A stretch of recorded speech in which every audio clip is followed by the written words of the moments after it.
ये अटैक हुआ है नूर खान बेस पे।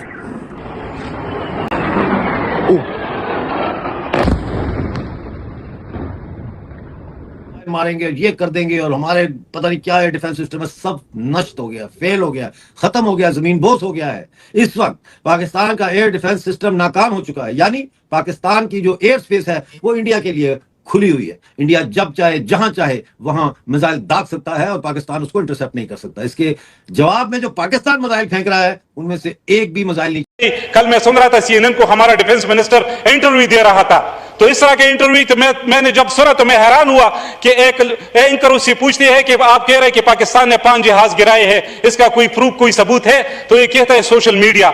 अफसोस की बात है, इस तरह का जवाब इसको देना चाहिए था। इंडिया वालों एक काम करो, तो सबसे पहले तो हमारे ये किस किस्म के पॉलिटिशियंस हैं, इनके घरों में ड्रोन्स मारो, पाकिस्तानी अवाम आपको सल्यूट करेगी।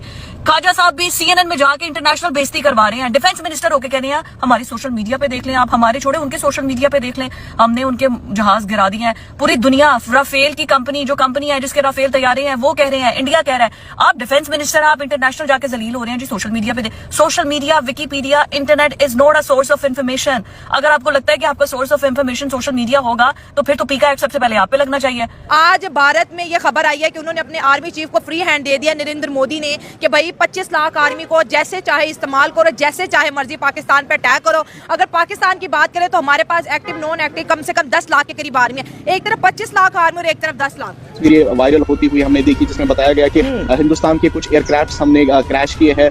उसमें हमने देखा कुछ राफेल की बात, उसकी बात की गई, लेकिन अभी जो है वो सिक्योरिटी फोर्सेस की जानिब से तस्दीक की गई है। बताया जा रहा है कि ये कुछ पुरानी तस्वीरें हैं जो इस वक्त जो सोशल मीडिया पे वायरल हो रही है, इसकी तस्दीक की गई है। बताया जा रहा है कि ये सारी जो पिक्चर्स है ये फेक है। लेकिन मैं आपको बता दूं कि जिस तरह से इस वक्त राफेल तैयारों को मार गिराने का झूठा दावा, पुरानी तस्वीर वायरल हो रही थी सोशल मीडिया पर। पाकिस्तान में कायम कुछ अकाउंट्स दावा कर रहे थे कि पाकिस्तान ने ऑपरेशन सिंदूर के दौरान बहावलपुर के करीब 2 भारतीय राफेल लड़ाके तैयारे मार गिराए। ये दावा 2 घिरकर तबाह होने वाले तैयारों की तस्वीर के साथ शेयर किया जा रहा है, जिनके बारे में कहा जा रहा है कि ये हालिया वाक़ात है। ये दावा मुकम्मल तौर पर जाली है। और दूसरा, क्या कसम से कल तक हम इतना जश्न मना रहे थे, हमने उनके तैयारे गिरा दिए, ये कर दिया, वो कर दिया, और ड्रोन घर में घुस के आके उन्होंने मार दिया। इधर से हमारी आवाजें ही नहीं निकल रही।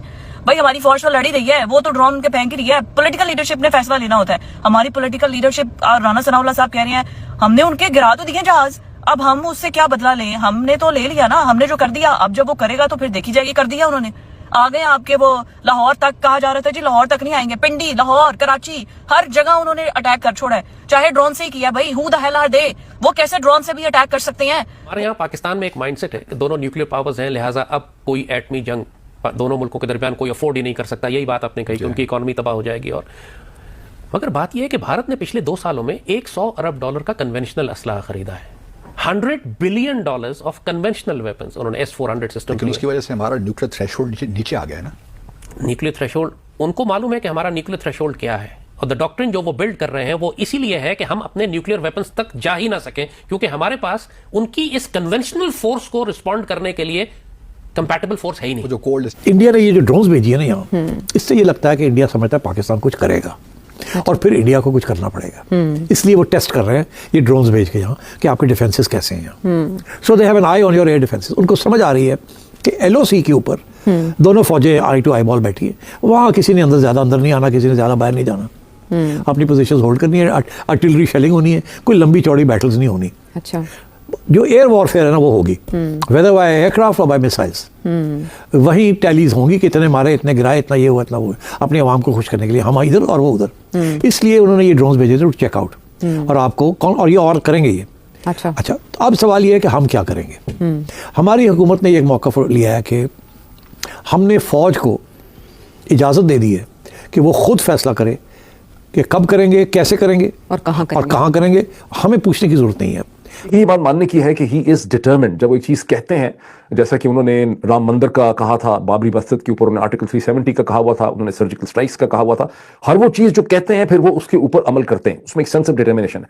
तो यहाँ आपको इसको सीरियसली लेना पड़ेगा। जब नरेंद्र मोदी कहते हैं कि हमने एक्शन करना है तो सीरियसली लेना पड़ेगा। मेरा ख्याल में मैं तो बड़ा डिसअपॉइंटेड हूं अमेरिका की हरकतों में। अमेरिका ने दबाव नहीं दिया हमें कारगिल पे, कारगिल हमारा इनिशिएटिव था, हमने पहल की, हमने उनके ट्रेंचेस में घुसे और उनको निकाला और उधर लड़ा, तो फिर अमेरिका नहीं खड़ा हो गया। नहीं, नवाज शरीफ को क्लिंटन ने बुलाया जुलाई में 96 में या जो भी है 90 जब भी है 7-8 बुला के उसको निकलो, अगर तुम नहीं निकलोगे उधर से तो हम उनके साथ देंगे। ये निकल गए, है कि नहीं? तो स्टार्ट डॉक्ट्रिन है उनकी कोल्ड स्टार्ट को अब उन्होंने डेवलप करके पहले इन्होंने इंटीग्रेटेड बैटल ग्रुप्स बनाए, इंटीग्रेटेड बैटल ग्रुप्स के बाद अब वो थिएटर कमांड करा गए। थिएटर कमांड का मतलब है कि एक आर्मी जिसमें आर्मी, नेवी और एयरफोर्स तीनों शामिल होंगी अंडर वन कमांड, और ये इन्होंने सारी की सारी पाकिस्तान के सामने लाकर लगाई हैं। और पिछले 1.5 साल से जितनी मिलिट्री एक्सरसाइजेज और ट्रेनिंग ये अपनी आर्मी को करवा रहे हैं, स्पेशली रिवर इंडस क्रॉस करने की, इन्वेजन्स की, पैराड्रॉप की, बिहाइंड एनिमी लाइंस ड्रॉप करने की, एयरबॉर्न डिविजन्स की, एम्फीबियस लैंडिंग्स की, और दुनिया की सारी एयरफोर्स के साथ ये फ्लाई किया है इन्होंने टेक्निक सीखने के लिए, रिफाइन करने की, स्पेशली विद दोज एयरक्राफ्ट जो हमारे पास है, यानी F-16 जो हमारे साथ। पाकिस्तान के वजीर दिफा की इतनी औकात है, लेकिन इंडिया का वजीर दिफा जो है राजनाथ सिंह, वो खुद से इलेक्शन जीत कर आया है। पाकिस्तानी वजीर दिफा जो है वो ना 2013 का इलेक्शन जीत सका, ना 2018 का, ना 2024 का। तीनों मरतबा वो जर्नलों को टेलीफोन करके उनकी मिन्नतें करके, और खुद वो बता चुका है ये कोई ढकी छुपी बात नहीं है। इंडिया जो है वो अपने बहुत ज़्यादा प्रोटोकॉल कॉन्शियस हैं और वो अपने हर मनसब से बात करते हैं। और उनके यहाँ ये है कि वज़ीर आज़म जो है चीफ एग्जीक्यूटिव से ही दूसरे मुल्क की बात करेगा, फॉरेन मिनिस्टर से फॉरेन सेक्रेटरी हुए।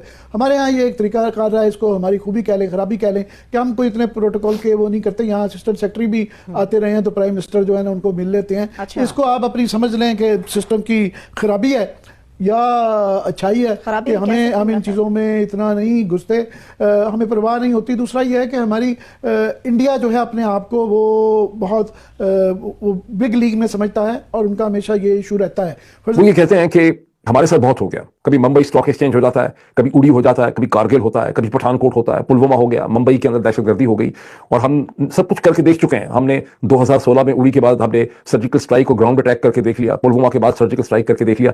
इसका मतलब यह है कि अब हमें कोई मुख्तलिफ चीज जो है इस स्टेज के ऊपर करनी होगी। नमस्कार दोस्तों, जय हिंद। दोस्तों आपको बता दें कि भारत के ऑपरेशन सिंदूर ने पाकिस्तान में तबाही मचा दी है और वहीं पर भारतीय हमलों में पाकिस्तान को भारी नुकसान पहुंचाने की रिपोर्ट है। भारत ने ऑपरेशन सिंदूर के तहत शुक्रवार और शनिवार की रात को पाकिस्तान के पंजाब प्रांत में 3 एयरबेस पर हमला किया। भारत ने रावलपिंडी के चकवाल जिले के चकलाला और मुरीद और झंग जिले के सोरकोट में नूर खान एयरबेस पर हमला किया। रावलपिंडी में नूर खान एयरबेस पाकिस्तान सेना मुख्यालय के बगल में स्थित है और इसका बहुत बड़ा प्रतीकात्मक महत्व है। पाकिस्तानी चश्मदीदों की तरफ से शेयर किए गए कुछ खास तस्वीरों में एयरबेस को आग के गोले में घिरा हुआ देखा जा रहा है। भारत ने पाकिस्तान के 3 एयरबेस पर किए गए भीषण हमले में पाकिस्तानी सेना के दिल को किया छलनी।